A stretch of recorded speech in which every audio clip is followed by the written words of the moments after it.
Oh, Bernard, nandyan ka pala. Oh, shit.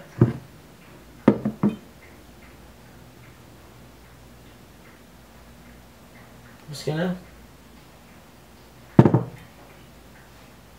Bernard, kumusta pala tatay mo? Pati pamilya mo, kumusta na rin? Siya pala, Bernard. Mag-usap nga tayo tungkol sa tatay mo. Yung tatay mo kasi, hindi marunong tumanaw ng utang na loob. Kung hindi dahil sa akin, mamatay siyang kriminal sa kulungan. But no, I made him a leader, a hero. Nakalimutan na nga ng mga tao kung saan siya galing. And what did he do? Trinidor niya ako. I'll tell you what's wrong with you, Bernard. Gusto mong mag-ceasefire na ako? Gusto mong mag-ceasefire na ako?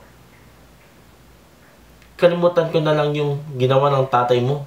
Pero ni walang apology sa abala, ni walang acknowledgement sa kanya o kahit man lang sa'yo, na mali ang ginawa nyo. Tandaan mo to, Bernard. Di ako kung sinong inaapak-apakan lang.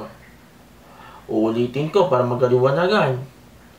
Di ako kung sinong inaapak-apakan lang.